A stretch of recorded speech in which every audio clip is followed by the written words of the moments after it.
What's going on, guys? This is United WWE coming at you with another video. Today I'm going to be giving you my review of WWE TLC Tables, Ladders and Chairs that was live last night on the WWE Network from the TD Garden in Boston, Massachusetts. And I thought this pay-per-view it was pretty good. I really enjoyed it. Just one thing that really annoyed me throughout the night was the crowd. They were up and down, and any crowd that starts chanting CM Punk, I lose interest in them altogether, because I think it's always just a massive sign of disrespect to the people that are in the ring, that are working their asses off. And CM Punk's gone. He's in the UFC now. Let him do his thing. Move on. Don't be such pricks chanting CM Punk. I know you paid your money. You can go do whatever you want, but seriously, get over it. So 2 or 3 years ago now, CM Punk's gone. Get over it. Especially in the main event, I just think they really never gave Sheamus and Reigns a chance. Sheamus and Reigns, I'll get into that at the end of this video when I'm giving my full review of that match. But guys were beating the shit out of each other, and the fans, they took ages to get into the match. I said it's the last 5 minutes until they actually got interested in the match, and that was for a lot of moments throughout the night. I think that deserved a bigger response. But yeah, we got off to a great start with this pay-per-view last night. We had Kalisto and Sin Cara, the Lucha Dragons, versus the Usos versus the New Day in a triple threat match for WWE Tag Team Championships. Now, this match got off to a really fast start. There was a lot of action-packed moments in this match, but the moment that stole the show, that got the crowd up on their feet, something I haven't seen in WWE in ages, and it used to always happen back in the day. But if you actually watch the crowd when Kalisto put one of the Usos through that ladder, the crowd were up on their feet. They were screaming, they were chanting, they were loud. It was unbelievable. I haven't seen a moment like that in ages, guys. It was just, if you haven't seen it, guys, go back and watch it. If you have the network, make sure you check it out. Kalisto, I don't actually sure what the move is called, but he did pretty much a tumble over the ladder in midair, dragged Jimmy or Jay, I'm not sure which one it was, down. As you can see in the picture, arse first went through the table with one of the Usos. It was spectacular, guys.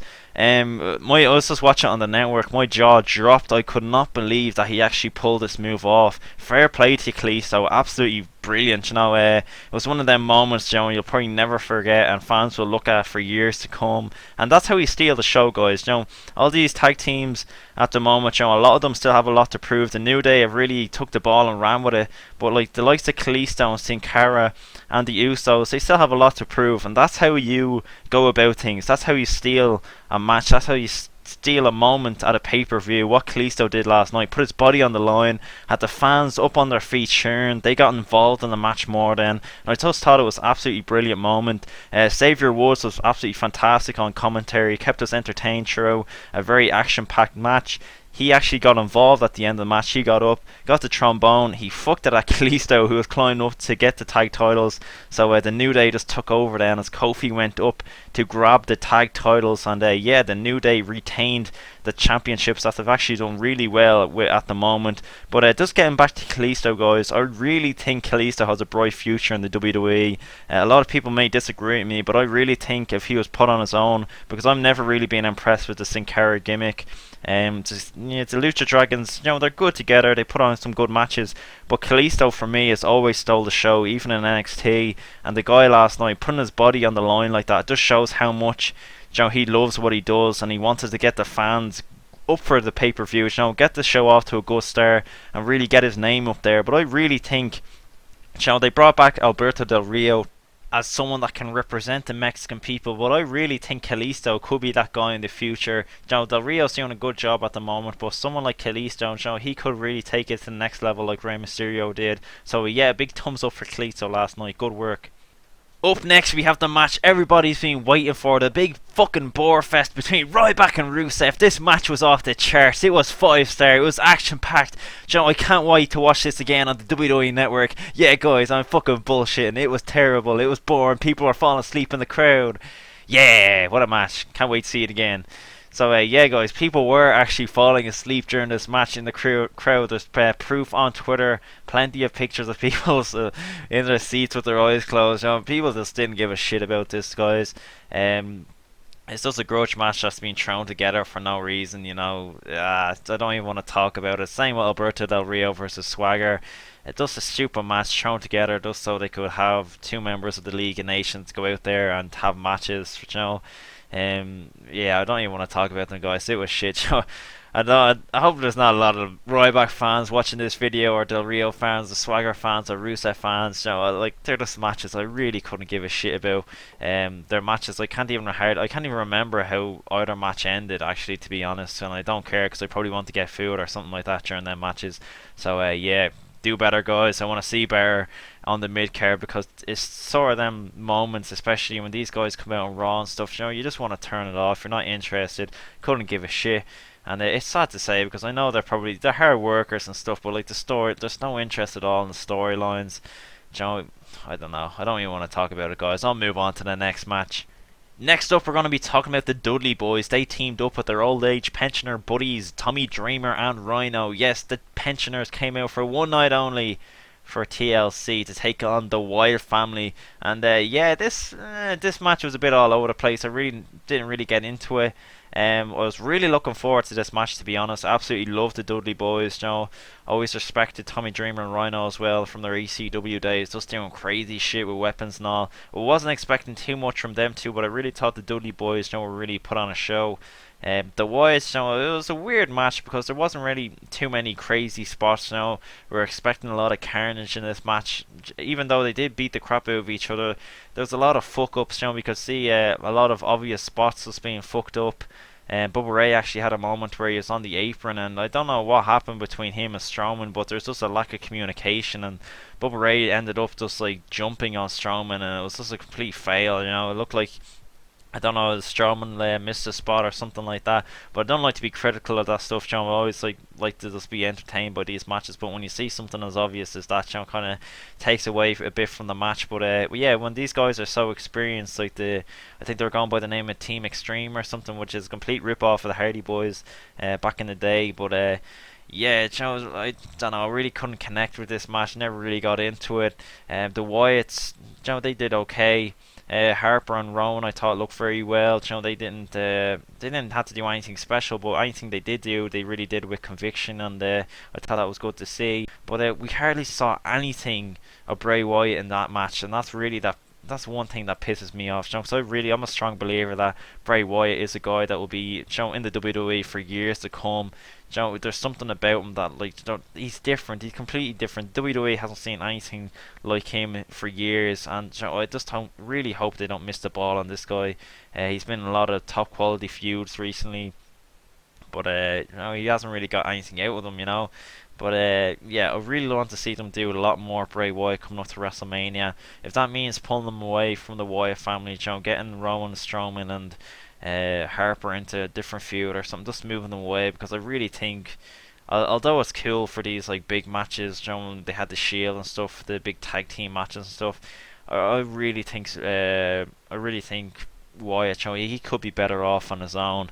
Just get him into a feud that has a bit of meaning, you know. But getting back to the match, guys, the ending of this match was pretty weird. It looked like Bubba Ray was the last man left on his team, and he was in the ring. He got a table set up. He actually got out of the ring. Then he got kerosene, I think it was. He poured it all over the table. He got a lighter. The crowd was going nuts. You know, they wanted to see that table getting lit on fire. But it ended up that, you know, Strowman just came in, fucked him through the table, and it was a bit of a disappointing end to the match. But yeah, I'm really interested to see where the Wyatts go from here, building up to WrestleMania. As for the Dudley Boys, I'd like to see them go after the tag team titles now. Next up, we're going to be talking about the Lunatic Fringe taking on the ultimate Twitter troll, that is Kevin Owens. This match, it was pretty good. You know, I really thought it was going to steal the show when I originally saw the card for TLC. This is one match that really stood out for me, Kevin Owens versus Dean Ambrose. But you know, I really think these guys probably deserved a bit longer in the ring, just to develop their story a bit more. From what the time they did get, I think they really did put on a good match. Of course, Kevin Owens lost his Intercontinental Championship to Dean Ambrose last night, so we have a new Intercontinental Champion. And for Kevin Owens, I'm really not sure if this is a good thing or a bad thing, because I'd like to see Kevin Owens, you know, or should I say Dean Ambrose, further up the card. The same with Dean Ambrose, actually. You know, personally, I don't really think either man needs the title. maybe Kevin Owens would probably be a bit better off having the title than Dean Ambrose at the moment. But at least they're doing something with Dean Ambrose.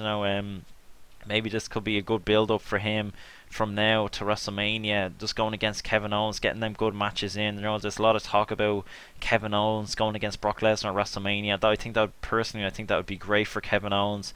Really help him cement his place in the WWE, because he is the future of this company. And yeah, same with Dean Ambrose. I really hope the guy gets a good feud for WrestleMania.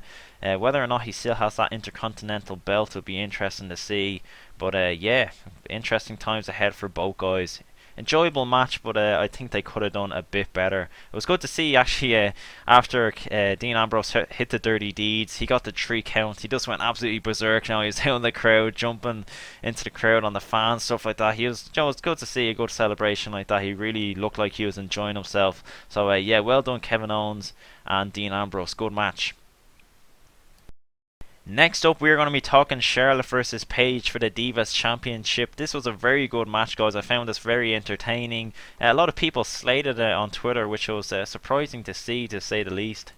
Ric Flair was at ringside. He had a lot to do in this match. He was up and down all over the place, all over the apron, distracting Paige throughout the match, and he had a big role to play in the ending of the match, distracting the referee as Charlotte pulled the padding off the second turnbuckle, where it was completely exposed, and Charlotte got her face driven into it, and yeah, Charlotte went on to pick up the win from there. And I think it's good to see that Charlotte is turning heel, although there was a lot of confusion. Paige is a heel as well, but I think Paige's role at the moment is she just wants to be a badass. I think that's her best character. I don't think she ever came across great as a babyface. She's not one. We saw her on Tough Enough, we saw her on other shows as well, Total Divas. She's one just, she's a badass. She likes to, mess around, stuff like that. I don't think she's the complete, baby face that the WWE sort of wants. So she probably went to creative or whatever. She kind of has the role she wants now. She's not babyface, she's not heel, she's just in between. She's a badass, she's a bit of both, and there's no harm in having a diva like that or a superstar. It's good to see. So yeah, she's complete badass at the moment. Charlotte did what she had to do to win. She's looking good as a heel at the moment, guys. I've always listened to JR's podcast, and he's always stressed about how heels just have to cheat to win. And I think she did exactly what she had to do last night. Teaming up with the dirtiest player in the game, her dad, Ric Flair. I think the future's looking good for Charlotte as a heel, and all the best to her, because I'm really enjoying her work at the moment. To be honest, a lot of people, as I said, were criticising this match on Twitter last night, but I really enjoyed it. I really got into it, and that's not something I can say regularly about Divas Wrestling. Sasha Banks and Becky Lynch actually put on a very good match on the WWE TLC pre-show, and it was interesting to see that Sasha wasn't actually on the main card because it was in her hometown of Boston, Massachusetts. And yeah, that's very interesting to see. Will she get that push towards getting the WWE Divas Championship, or will she have to wait her turn a bit longer? But yeah, guys, what do you think? Who do you think deserves to be WWE Divas Champion at the moment? And do you like Charlotte as a heel? Let me know in the comment section below. Next up, we're going to be talking about the main event of the evening. It's Roman Reigns versus Sheamus for the WWE World Heavyweight Championship. And I'm just going to go back to what I touched on at the start of this video. The crowd really, they are dying so hard. They want to just shit all over this match. But the match that Roman Reigns and Sheamus put on, it just kind of denied the fans from doing that. The fans ended up having to, get into this match, and there's so many fans like that. They just want to see the product fail. They want to see things go bad so they can shit on it. They can go on Twitter, and say, "Oh, fuck this, WWE, blah blah blah."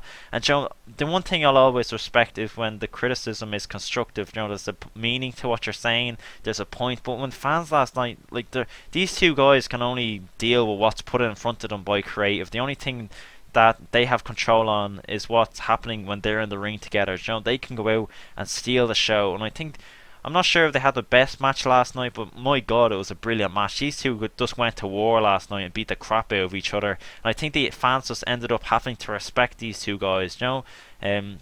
My hat was off throughout the whole match. I could see from the start, it was a really good start. They're kind of touching on what happened in the UFC with Conor McGregor.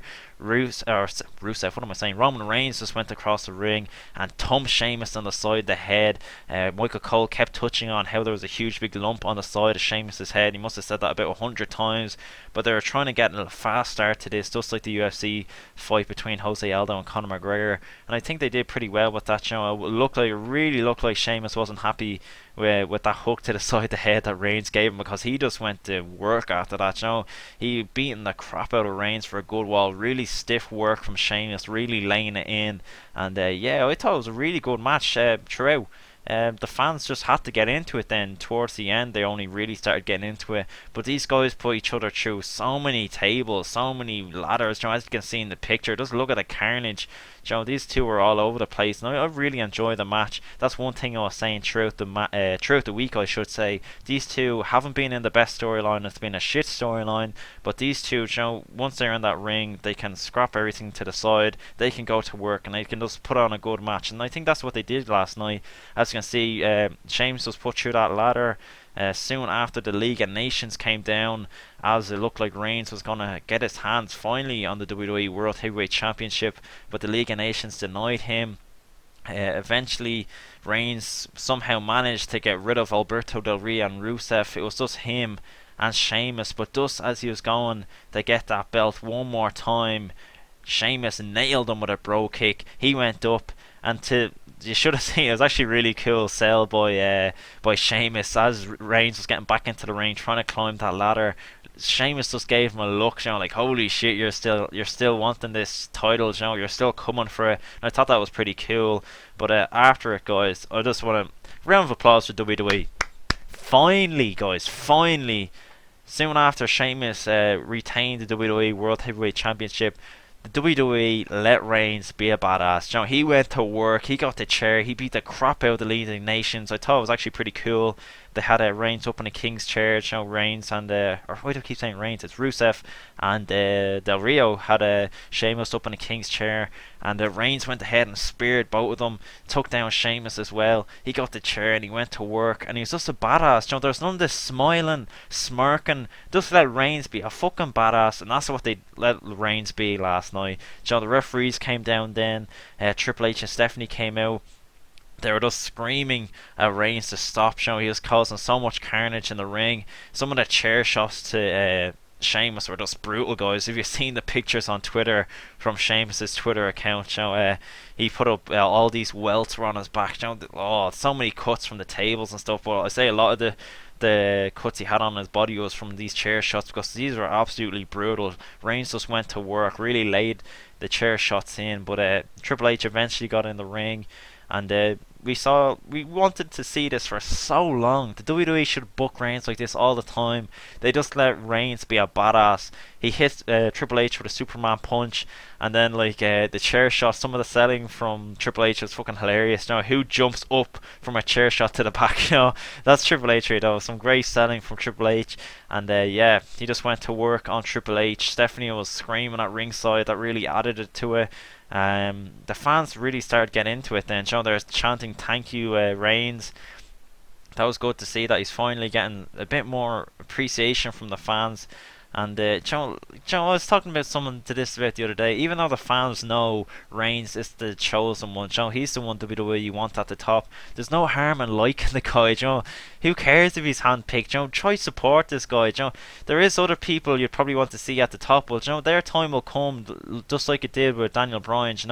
They need someone at the top at the moment that they want. They believe who can be the guy, and if it's Roman Reigns, the guy's done nothing wrong. It's not his fault.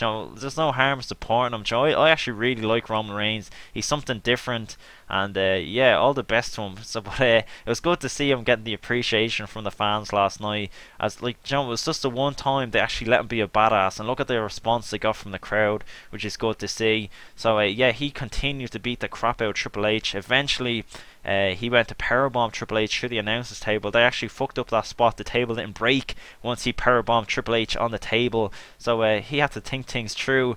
He then it looked like one of the referees just told Reigns, use your elbow, go up and announce him, do an elbow or something. So he went up on the announcers table, fucking drive Sheamus through that announcer's table with a flying elbow, which was cool to see. A big guy like Reigns was flying through the air. And yeah, they didn't stop there, guys. Triple H was helped away. He was helped up, he's being helped backstage, and Reigns just sprinted all the way back down and hit him with a spear. He just nailed him through the floor. It was really impressive. It was just, as I say, no smiling, no smirking. Reigns is a fucking badass. It's great to see. I'm actually excited for Raw tonight. Let me know, guys, what do you think is going to happen on Monday Night Raw tonight? What rating would you give TLC out of 10 last night? Did you enjoy the pay-per-view? Are you happy the way Reigns is now being booked by the WWE? Will they continue with this? Will they drop the ball on Raw tonight? So many questions to be answered, guys. I hope you enjoyed this video. I'll see you on the next one. Peace.